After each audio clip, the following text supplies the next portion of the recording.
ഇന്നൊരു സ്പെഷ്യൽ നെയ്ച്ചോറ് റെസിപ്പി ആയാലോ. ഇനി നിങ്ങൾ എങ്ങനെയാണ് സ്പെഷ്യൽ നെയ്ച്ചോറ് ഉണ്ടാക്കുന്നത് എന്നുള്ളത് കമൻറ്റ് ചെയ്യും കേട്ടോ. ഞാൻ വെളിച്ചെണ്ണയിലാണ് ആദ്യം എല്ലാതും വഴറ്റിയെടുക്കുന്നത്. വെളിച്ചെണ്ണ കുറച്ചധികം ഒഴിച്ചിട്ട് അതിലോട്ട് ഏലക്ക, പട്ട, ഗ്രാമ്പു ചേർത്ത് കൊടുക്കുക.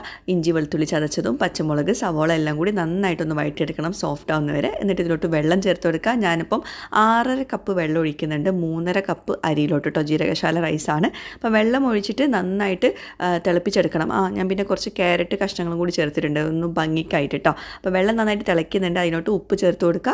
ജീരകശാല അരി നന്നായിട്ട് കഴുകി വെള്ളമൊക്കെ ഡ്രെയിൻ ചെയ്തിട്ട് വേണം ചേർത്ത് കൊടുക്കാൻ. എന്നിട്ട് വീണ്ടും അടച്ച് വയ്ക്കുക. എന്നിട്ടൊരു മീഡിയം ഫ്ലെയിമിൽ കുക്ക് ചെയ്യണം കേട്ടോ. അപ്പോൾ ഇടയ്ക്കൊന്ന് ജസ്റ്റ് ഒന്ന് ഇളക്കി കൊടുക്കണം, ഫുള്ള് വറ്റുന്നതിന് മുമ്പ്. അപ്പോൾ ഇതാ നമ്മുടെ നെയ്ച്ചോറ് റെഡി ആയിട്ടുണ്ട്. വെള്ളം മുഴുവനായിട്ട് വറ്റിയിട്ടുണ്ട്. ലാസ്റ്റാണ് ഇതിലോട്ട് നെയ്യ് മെൽട്ടാക്കിയിട്ട് ചേർക്കുന്നത്.